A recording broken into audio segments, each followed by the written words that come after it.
जून 2022ला शिवसेना फुटली. एकनाथ शिंदे यांच्यासोबत 13 खासदार आणि 40 आमदार यांना वेगळा गट स्थापन केला आणि कठीण प्रसंग उद्धव ठाकरे यांच्यावर आला. त्यावेळी मी पोहरादेवी गडाचा महंत संत सेवालाल महाराज यांच्या 5व्या पिढीचा वंशज, एक प्रामाणिक नेता. कोरोना काळात चांगली कामगिरी उद्धव ठाकरे यांनी केली आणि त्याकरिता 30 सप्टेंबर 2022ला बंजारा समाजाचे हित घेऊन मी उद्धव ठाकरे यांच्या शिवसेनेत प्रवेश केला. 9 जुलैला उद्धव ठाकरे हे पोहरादेवीला दर्शनाला आले. पोहरादेवीच्या मंदिरात त्यांनी सांगितलं, मी बंजारा समाजाला न्याय देईन, हिताच्या प्रश्नात लक्ष घालणार. मागच्या फेब्रुवारी आणि मार्च महिन्यात जनसंवाद यात्रेदरम्यान आले. या दोनच भेटी झाल्या. गेल्या 10 महिन्यापासून बंजारा समाजाचे प्रश्न आणि त्यांच्या हिताचे प्रश्न घेऊन मी अनेक वेळा उद्धव ठाकरे यांना संपर्क करण्याचा प्रयत्न केला. त्यामुळे त्यांनी काही रिप्लाय केला नाही. ते जर आम्हाला वेळ देत नसतील तर त्यांना आमची गरज नाही. त्यामुळे मी शिवसेना उद्धव ठाकरे पक्षाचा राजीनामा दिलेला आहे. 40 आमदार, 13 खासदार हे सोडून गेले तेव्हा वातावरण होतं त्यांनी गद्दारी केली, पण आज लक्षात आले त्यांनी गद्दारी केली नाही. त्यांनी बंड केला आणि त्यांनी जो निर्णय घेतला, बाळासाहेब ठाकरे यांच्या विचारावरती चालणारी शिवसेना आहे. शिंदेंची शिवसेना आहे ती खरी शिवसेना आहे. माननीय उद्धव बाळासाहेब ठाकरे यांच्यावर आलं त्या कठीण प्रसंगामध्ये मी पोहरादेवी गडाचा महंत संत सेवालाल महाराज यांच्या 5व्या पिढीचा वंशज, एक प्रामाणिक नेता. कोरोना काळामध्ये एक उल्लेखनीय कामगिरी माननीय उद्धव ठाकरे साहेबांनी केली आणि त्याकरिता 30 सप्टेंबर 2022ला बंजारा समाजाचे विषय घेऊन, बंजारा समाजाचं हित लक्षात घेऊन मी माननीय उद्धव बाळासाहेब ठाकरे यांच्या शिवसेनेमध्ये प्रवेश केला. त्यानंतर 9 जुलैला माननीय उद्धव बाळासाहेब ठाकरे साहेब हे पोहरादेवीला दर्शनाकरिता आले. पोहरादेवीच्या मंदिरमध्ये साहेबांनी सांगितलं की मी बंजारा समाजाला योग्य प्रकारे न्याय देईल, तुमच्या जे समाजाचे हिताचे प्रश्न आहेत त्याच्यावर सुद्धा लक्ष घालणार.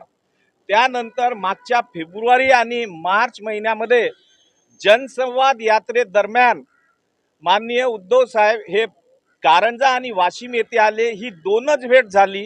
गेल्या 10 महिन्यापासून बंजारा समाजाचे प्रश्न, बंजारा समाजाचे हिताचे विषय घेऊन मी अनेकदा उद्धव साहेबांना मेसेजेस टाकले. त्यांचे पीए जे आहे रवी म्हात्रे साहेब, त्यांना सुद्धा मेसेजेस टाकले, परंतु त्या मेसेजचा मला कोणताच उत्तर मिळालेलं नाही आणि त्याच्यावर रिप्लाय सुद्धा आले नाही.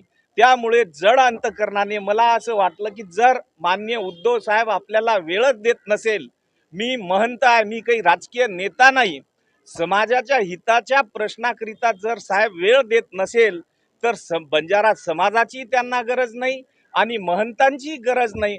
म्हणून मी आज जड अंतकरणाने शिवसेना उद्धव बाळासाहेब ठाकरे या पक्षाचा राजीनामा दिला आहे.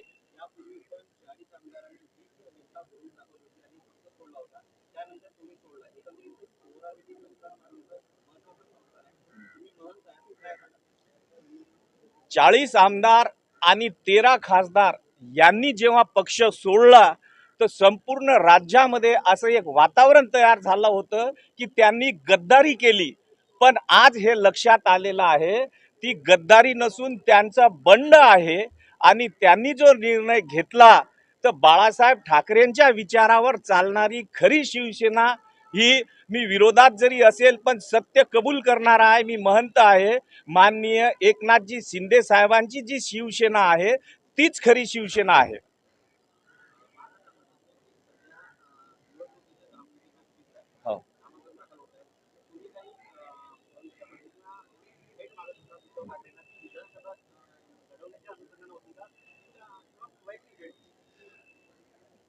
मी जे भेट मागत होतो मागच्या 10 महिन्यापासून, तर बंजारा समाजाचे खूपसे प्रश्न आहे. आरक्षणाचा विषय आहे, क्रिमी लेअरचा विषय आहे, गोर बंजारा समृद्धी योजनेचा विषय आहे.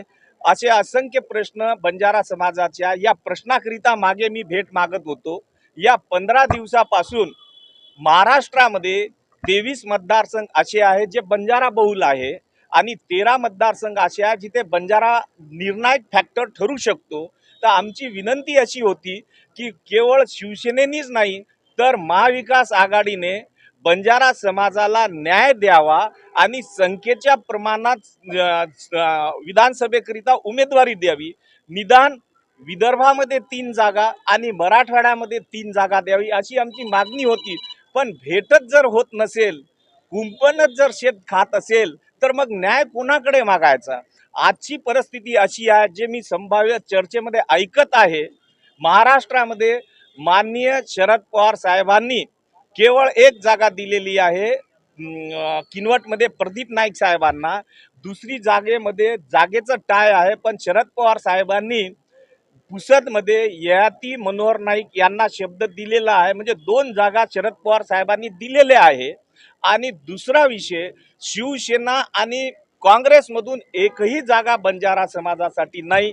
मी उमेदवारीसाठी प्रयत्न केला, परंतु माझ्यापेक्षाही जास्त बंजारा समाजात तुम्ही कुठेही उमेदवार जा, जिथे बंजारा समाज निवडून येऊ शकतो तिथे उमेदवारी जा, अशी माझी मागणी होती.